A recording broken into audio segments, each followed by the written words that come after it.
Assalamualaikum warahmatullahi wabarakatuh. Kami dari kelompok 6 yang akan membahas tentang lingkungan atau ekologi. Selamat datang, perkenalkan kami kelompok 6 yang beranggotakan Anggun Marcella, Amanda Nur Ajijah, dan saya sendiri Gita Puspita Anugrah. Di sini kami akan membahas tentang pengertian ekologi, ruang lingkup ekologi, asas ekologi, dan manfaat ekologi. Pembahasan yang pertama yaitu pengertian ekologi.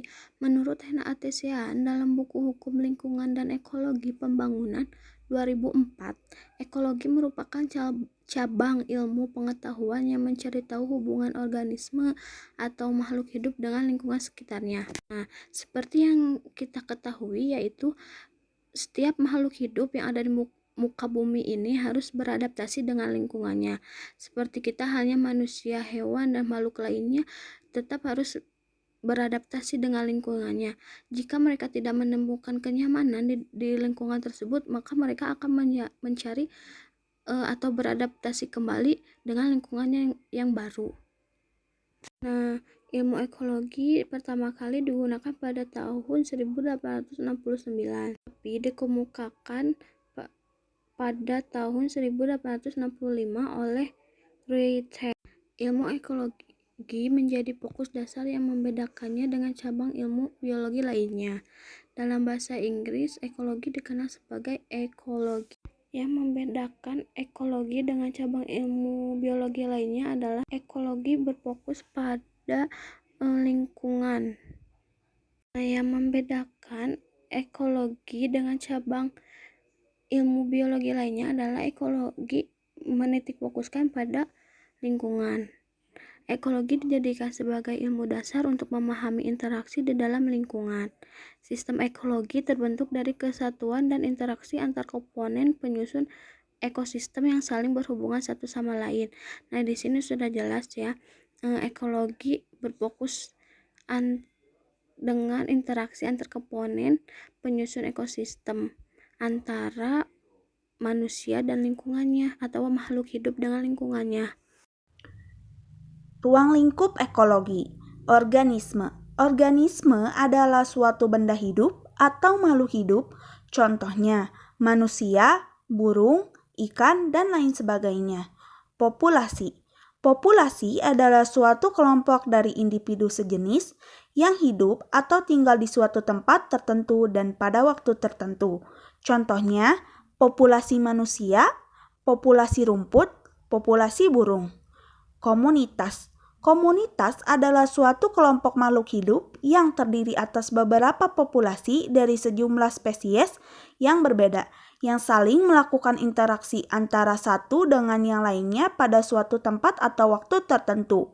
Contohnya, komunitas sawah. Pada komunitas sawah terdapat populasi burung, populasi rumput, populasi belalang, populasi ular. Ekosistem. Ekosistem merupakan hubungan timbal balik antara makhluk hidup dengan lingkungan sekitarnya, baik itu makhluk hidup maupun yang tidak hidup, sehingga membentuk sistem ekologi. Contohnya ekosistem hutan, ekosistem air laut. Biosfer. Biosfer merupakan lapisan bumi, tempat di mana seluruh ekosistem berada. Lapisan biosfer letaknya sekitar 900 meter di atas permukaan bumi, atau beberapa meter di bawah permukaan tanah dan beberapa ribu meter di bawah permukaan laut. Asas ekologi merupakan asas-asas dasar dalam ilmu ekologi yang isinya tentang kondisi ekologi di alam ini. Yang pertama, ekologi adalah energi yang ada di setiap organisme. Maksudnya, semua energi yang memasuki sebuah organisme hidup, populasi atau ekosistem dapat dianggap sebagai energi yang tersimpan atau terlepaskan. Energi dapat diubah dari satu bentuk ke bentuk yang lain, tapi tidak dapat hilang, dihancurkan, atau diciptakan. Misalnya yang terjadi pada tumbuhan, energi matahari diubah menjadi zat yang dibutuhkan oleh makhluk seperti hewan. Energi itu akan berpindah ke hewan melalui proses memakan dan diubah ke bentuk lain, sehingga ada sebagian energi yang terpakai dan energi yang berubah bentuk ke bentuk yang lain, misalnya feses. Tidak ada energi yang tidak hilang, melainkan ada yang dimanfaatkan oleh organisme lain. Kedua adalah tidak ada sistem pemanfaatan energi yang efisien. Contohnya, hanya 20% dari energi potensial dalam bahan bakar minyak digunakan untuk menggerakkan mobil.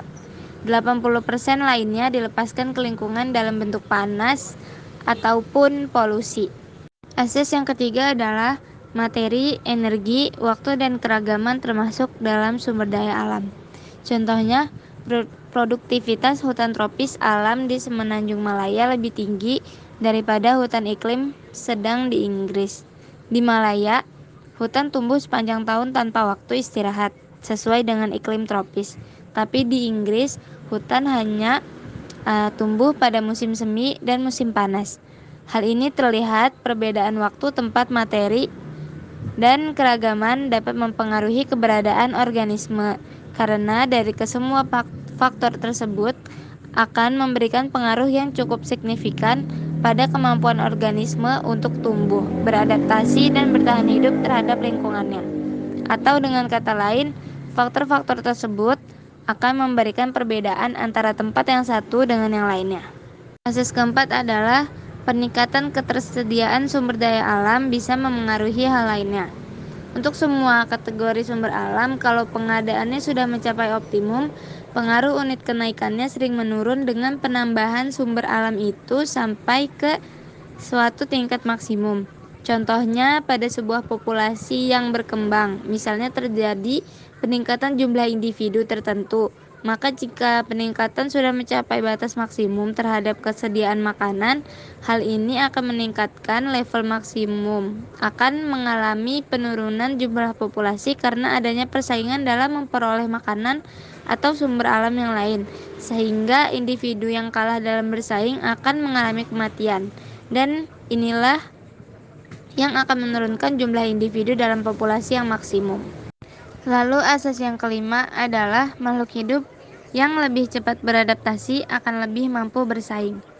Misalnya pada suatu organisme seperti monyet, adanya jenis makanan tertentu yang dibutuhkan oleh sekelompok monyet akan mengakibatkan terjadinya tingkat konsumsi yang tinggi pada jenis makanan tersebut.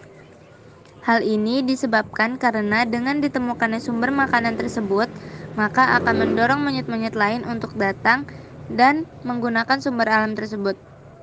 Maka secara tidak langsung, keberadaan sumber alam ini akan meningkatkan kegunaan dan daya kegunaannya. Manfaat ilmu ekologi. 1. Mempermudah proses pemahaman terhadap perilaku makhluk hidup, seperti halnya sonar dari kapal selam. Sistem ini diadaptasi oleh sistem sonar milik lumba-lumba.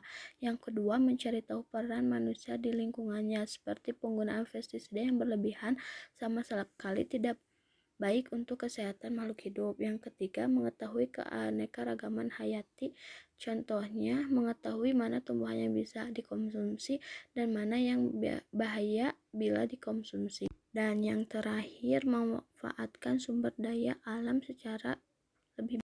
Contohnya, karena kita tahu bahwa minyak dan gas bumi bisa habis sewaktu-waktu, manusia bisa berinovasi dengan memproduksi bahan bakar jenis lainnya.